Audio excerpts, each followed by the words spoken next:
صوفیہ کے تذکرے پہ دو اہم کتابیں ہمیں دیکھنے کو ملتی ہے، ایک حضرت عبدالرحمن سلمی کی طبقات الصوفیہ، ایک شیخ فرید الدین عطار کی تذکرۃ الاولیاء۔ ان کتابوں میں یہ بات مذکور ہے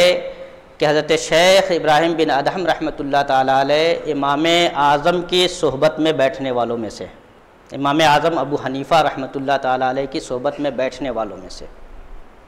ان سے فیض حاصل کرنے والوں میں سے۔ بڑے صوفی بزرگ حضرت فضیل بن عیاض مالکی رحمۃ اللہ تعالیٰ علیہ، حضرت ابراہیم بن ادہم رحمۃ اللہ تعالیٰ علیہ ان کے خلیفہ ہیں۔ ایک بڑے شیخ، بڑے صوفی بزرگ حضرت حذیفہ مراشی رحمۃ اللہ تعالیٰ علیہ ہیں، یہ ان کے شیخ خلافت ہیں۔ ابراہیم بن ادہم رحمۃ اللہ علیہ، حضرت فضیل بن عیاض رحمۃ اللہ تعالیٰ علیہ کے خلیفہ، حضرت شیخ ابراہیم بن ادہم کے خلیفہ حضرت حذیفہ مراشی رحمۃ اللہ تعالیٰ علیہ، اس زمانے کے یہ بزرگ ہیں۔ ان کے مرتبے کا اندازہ اس طریقے سے کریں کہ صوفیہ عام طور سے، جملہ سلاسل کے صوفیہ عام طور سے یہ بات کہتے ہیں کہ ہمارے طریقہ تصوف کے امام سید الطائفہ امام جنید بغدادی رحمۃ اللہ تعالیٰ علیہ، حضرت جنید بغدادی رحمۃ اللہ تعالیٰ علیہ حضرت ابراہیم بن ادہم رحمۃ اللہ علیہ کے حوالے سے فرماتے ہیں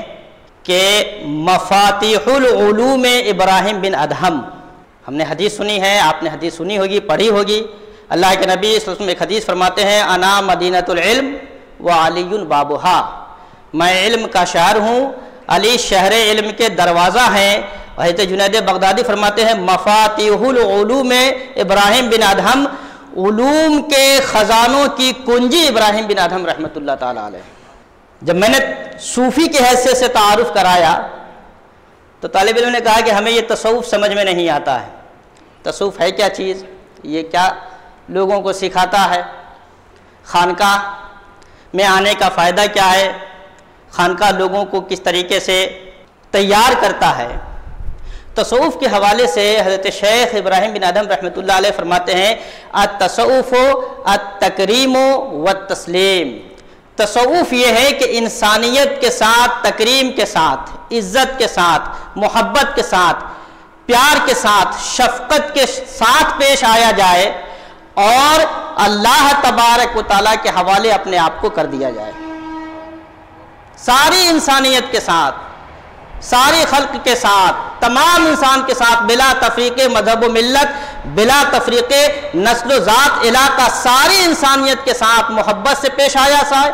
پیار سے پیش آیا جائے، الفت اور شفقت کا رویہ اختیار کیا جائے۔ یہ انسانیت کے ساتھ بندے کا تعلق ہونا چاہیے اور اپنا تعلق یہ ہونا چاہیے کہ اللہ کے حکم کے آگے اپنے آپ کو سرنڈر کر دے، اپنے آپ کو اللہ کے حوالے کر دے، اللہ رب العزت جو حکم دے وہی کرے، اس کے علاوہ کچھ نہ کرے۔ یہ ہے تصوف کی تعلیم، اور اس طرح سے تصوف انسانوں کو تیار کرتا ہے۔ ہم اور آپ اسی دنیا میں رہتے ہیں، ہمارا تو بارہا کا تجربہ ہے کہ اس خانقاہ کی چہار دیواری میں رہتے ہوئے جو حالات ہوتے ہیں، خانقاہ سے باہر نکلنے کے بعد جب ہر طرح کے لوگوں کے ساتھ اٹھنا بیٹھنا ہوتا ہے تو وہ حالات بدل جاتے ہیں، وہ حالات تبدیل ہو جاتے ہیں۔ حضرت شیخ ابراہیم بن ادہم رحمۃ اللہ علیہ فرماتے ہیں کثرت النظر الی الباطل، باطل کے ساتھ جو حق کے علاوہ ہیں، جن کا ہمادم یہ مشغلہ نہیں ہوتا ہے کہ وہ اللہ کو یاد کرتے رہیں، اللہ کے ذکر میں، اللہ کے فکر میں مگن رہیں، ہر طرح کی چیزوں میں ملوث رہتے ہیں، ایسے لوگوں کے ساتھ رہنے کی وجہ سے کیا ہوتا ہے، انسان کے دل سے حق کی معرفت کم ہونے لگتی ہے، انسان کے دل سے حق کی معرفت کم ہونے لگتی ہے۔ اس لیے خانقاہ کیا کرتی ہے، اپنے متوسلین کو، اپنے محبین کو اپنے اندر رکھ کر کے خانقاہ میں موجود شیخ تربیت ان کی اس طرح سے تربیت کرتے ہیں کہ باطل کی صحبت سے، باطل کے ساتھ میل جول کی وجہ سے جو قدورتیں اندر پیدا ہو گئی ہے، ان قدورتوں کو دور کر کے انسان کو مکمل پاک و صاف کیا جائے اور اس قابل بنایا جائے کہ انسان ہر لمحہ اللہ کی یاد میں، اللہ کے ذکر میں، اللہ کے فکر میں مگن رہنے لگے۔ اس لیے خانقاہوں کی ضرورت ہے، اور اس لیے انسان خانقاہوں کی راہ اختیار کرتا ہے، شیخ کی صحبت اختیار کرتا ہے، اور مرید ہو کر کے اپنے اوپر کسی کو اپنا دینی اور روحانی رہنما بناتا ہے۔ ظاہر سی بات ہے، اس دنیا میں ہم رہتے ہیں، ہزار طرح کے وسوسے، ہزار طرح کے خیالات، ہزار طرح کی پریشانیاں، ہزار طرح کی دقتیں آتی ہیں، اور ان دقتوں سے نپٹنے کے لیے انسان اپنے طور پہ کیا کرتا ہے؟ بہت سارے کوششیں کرتا ہے، تگدو کرتا ہے، محنتیں کرتا ہے۔ انسان ایک طرف تو یہ چاہتا ہے کہ اس کا باطن اللہ سے جڑا رہے، اس کا ظاہر اللہ سے جڑا رہے، دوسری طرف یہ کوششیں کرتا ہے اپنے طور پہ کہ کس طریقے سے دنیا بھی ہاتھ آئے، دنیا میں بھی آرام سے جیے۔ دین پہ استقامت، کہیں نہ کہیں انسان جب اپنے طور پہ سارا فیصلہ لینے لگتا ہے تو وہ غلط راہ اختیار کرنے لگتا ہے، اور استقامت میں کہیں نہ کہیں کمزوری آنے لگتی ہے۔ تو شیخ ابراہیم بن ادھم رحمۃ اللہ علیہ سے سوال ہوتا ہے کہ ظاہر و باطن میں وہ کیا چیزیں ہیں جس کی بنیاد پہ انسان باطن کے اعتبار سے بھی مستقیم رہے اللہ کے ساتھ، دین کے ساتھ، اور ظاہر کے اعتبار سے بھی مستقیم رہے؟ تو حضرت شیخ ابراہیم بن ادھم رحمۃ اللہ علیہ فرماتے ہیں اس کے لیے دو چیزیں ضروری ہیں، کہ اگر انسان اپنے اندر یہ دو چیزیں پیدا کر لے تو ظاہر میں بھی اپنے آپ کو صراط مستقیم پہ ثابت رکھ پائے گا، اور باطن کے اعتبار سے بھی اپنے آپ کو مستقیم بنا سکتا ہے، صاحب استقامت بنا سکتا ہے۔ وہ دو چیزیں کیا ہے؟ اللہ کی بنائی ہوئی تقدیر پہ راضی رہتے ہوئے اس کے احکام کی پابندی کرنا، اور ہمادم کسی مرد صالح کی صحبت میں اپنے آپ کو رکھنا۔ اللہ کی تقدیر پہ راضی رہتے ہوئے احکام کی پابندی کرنا، اور ہمادم کسی مرد صالح کی صحبت میں اپنے آپ کو رکھنا۔ کیونکہ کبھی کبھی ایسا ہوتا ہے، حضور داعی اسلام ادام اللہ جل علیہ کہ مثنوی کا ایک شعر ہے کہ علم کے سینے میں ہے جوش غرور، فقر کے سینے میں ہے دریائے نور۔ علم جب آتا ہے اور ظاہری جب تقوی آتا ہے تو انسان کے اندر غرور آتا ہے، اور جب کسی شیخ کامل کی صحبت میں وہ رہے گا تو شیخ کامل اس کے غرور کا جو نشہ چڑھا ہوا ہے اس کو اتار کر کے عجز کے مقام پہ لا کے کھڑا کر دے گا۔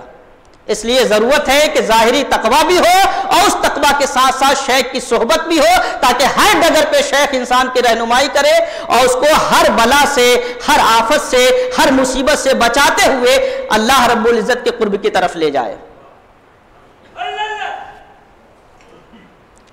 انسان اس دنیا کے اندر حل میں مزید کا طالب ہوتا ہے۔ اگر مثال کے طور پہ اس کو اس طریقے سے سمجھے کہ اگر آج ہمیں 20,000 روپیہ مہینہ مل رہا ہے تو ہم سوچیں گے کہ اگلے مہینے 21,000 ملے، اس کے بعد اور ملے۔ آج یہ آرام ہے، یہ آشائش ہے، تو سوچیں گے اگلے پل اور آشائش ملے، اور آرام ملے۔ طمع، حرص۔ حضرت شیخ ابراہیم بن ادھم رحمۃ اللہ علیہ فرماتے ہیں قلت الحرص والطمع یورث الصدق والورع، کہ جس قدر حرص میں کمی ہوگی، جس قدر طمع میں کمی ہوگی، لالچ میں کمی ہوگی، دنیا جتنی زیادہ جمع ہو جائے، اس فکر میں جتنی کمی ہوگی اتنے اپنے اندر سچائی پیدا ہوگی اور تقوی پیدا ہوگا، اسی قدر سچائی پیدا ہوگی اپنے اندر اور اسی قدر تقوی پیدا ہوگا۔ اور کثرت الحرص والطمع، اور جس قدر یہ لالچ بڑھے گی، جس قدر یہ حرص بڑھے گا، جس طرح طمع میں انسان آگے بڑھے گا، اسی طریقے سے غم زیادہ بڑھے گا اور بے قراری زیادہ ہوگی۔ ابتدائی زمانہ تھا ہمارا، جب ہم اسکول میں پڑھ رہے تھے تو ہمارے ایک دور کے رشتہ دار میں ایک صاحب ہے، اس زمانے میں ان کی 70-80 لاکھ روپے مہینے کی کمائی تھی۔ اس زمانے میں تقریباً یہ 97-98 کی بات ہے، 1997-98 کی، اس زمانے میں 60-70 لاکھ روپے مہینے کی کمائی تھی۔ اس قدر وہ ان کی فیکٹریاں چلتی تھی، 3 بڑی فیکٹریاں۔ ایک بار ان کے یہاں جانا ہوا اور رات میں 3-4 دن کے لیے وہاں ہمیں ٹھہرنا ہوا، تو میں دیکھتا تھا کہ رات بھر ان کو نیند نہیں آتی تھی، دوا کھا کے سوتے تھے۔ رات بھر نیند نہیں آتی تھی، دوا کھا کے سوتے تھے۔ اسی دنوں میں 4 دن کے درمیان ڈاکٹر کے پاس پہنچے، انہوں نے کہا کہ ڈاکٹر صاحب ہم ایک دوا کھا کے سوتے ہیں اور ہمیں اس کے باوجود نیند نہیں آتی ہے، تو ڈاکٹر نے انجیکشن دیا کہ یہ انجیکشن لے کے سویا کیجئے۔ تو دنیا کہ جس قدر حرص بڑھتا ہے، جس قدر لالچ بڑھتی ہے کہ انسان ساری چیزوں کو چھوڑ کے صرف دنیا بٹورنے میں رہ جاتا ہے، اسی قدر بے قراری بڑھتی ہے۔ اور دنیا کو اپنے دل سے نکال کے جس قدر اللہ سے انسان دل لگاتا ہے، جس قدر اللہ سے محبت میں اضافہ ہوتا ہے، اسی قدر بندے کے اندر اطمینان پیدا ہوتا ہے اور چین کی نیند وہ دنیا میں بھی سوتا ہے، اور اللہ فرض فرمائے گا تو آخرت میں بھی وہ چین کی نیند سوئے گا۔ تو حضرت شیخ ابراہیم بن ادھم رحمۃ اللہ تعالی ان بڑے بزرگوں میں سے ہے جنہوں نے دنیا کو یہ تعلیم دی، یہ پیغام دیا کہ اپنے آپ کو اللہ سے جوڑے رہے، ظاہر شریعت سے بھی جوڑے رہے، اور اپنے باطن کی صفائی کے لیے کسی شیخ کامل، کسی اللہ والے کی صحبت میں ہمدم رکھے، تاکہ ان کی صحبت سے آپ دنیا کی آفتوں سے بھی بچ سکے، اور اللہ تبارک و تعالیٰ ان شیخ کی صحبت میں جو کرم کرے گا اس کی بنیاد پہ آخرت کی آفت سے بھی بچ سکتے ہیں۔ ایک واقعہ، حضرت شیخ ابراہیم داندہ رحمۃ اللہ علیہ کے پاس ایک شخص آیا اور لمبے وقت تک ان کے ساتھ رہا،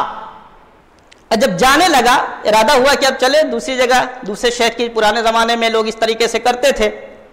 تو جانے لگا تو اس نے کہا کہ حضور میں آپ کی صحبت میں بہت دن تک رہا، گزارش یہ ہے کہ حضور اتنی مدت آپ کی صحبت میں ہم نے گزاری ہے تو ظاہر سی بات ہے ہم سے کچھ غلطیاں ہوئی ہوں گی، کچھ لغزشیں ہوئی ہوں گی، ہمارے اندر کچھ کمیاں ہوگی، آپ ہماری رہنمائی فرما دے، ہماری ان غلطیوں کی نشاندہی کر دے تاکہ ہم اپنی اصلاح کر سکیں۔ حضرت ابراہیم ادہم رحمۃ اللہ نے جو پیارا جواب دیا تھا، آج کے ڈیٹ میں جہاں نفرتیں اتنی بڑھ گئی ہیں، قدورتیں اتنی بڑھ گئی ہیں، دلوں میں میل اتنا جم گیا ہے کہ لوگ ایک دوسرے کی صحبت میں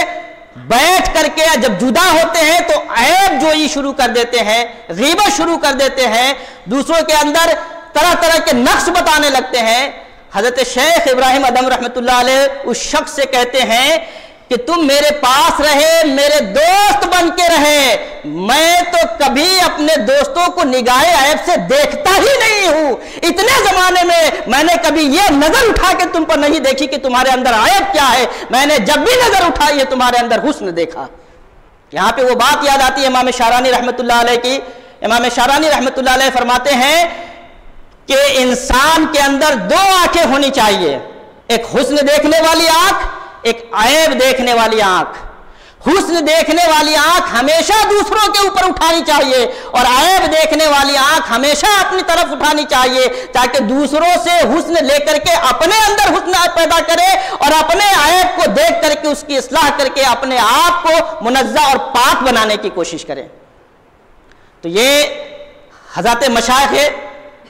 رحمت اللہ تعالی علیہ رحمہم اللہ کا یہ طریقہ رہا ہے کہ وہ انسانوں کی سیکل اس طریقے سے کرتے تھے کہ ہر اعتبار سے انسان اپنے عیب کو دیکھتا تھا، دوسروں کے عیب پہ اس کی نظر ہی نہیں جاتی تھی۔ ایسے بڑے بزرگوں میں حضرت شیخ ابراہیم بن ادہم رحمۃ اللہ تعالی علیہ ہیں، اور ان کی جو تعلیمات ہے اس کی روشنی میں ہمیں پتہ چلتا ہے کہ ہمیں تصوف کی کتنی ضرورت ہے، خانقاہ کی کتنی ضرورت ہے، اور شیخ تربیت کی صحبت میں اپنے آپ کو دینے کی کتنی ضرورت ہے، تاکہ ہمارا باطن جس طریقے سے لوگوں کے سامنے ہم ظاہر پیش کرتے ہیں اس سے بھی زیادہ ہمارا باطن صاف ہو جائے۔ اللہ تبارک و تعالی ہمیں آپ کو یہ توفیق عطا فرمائے۔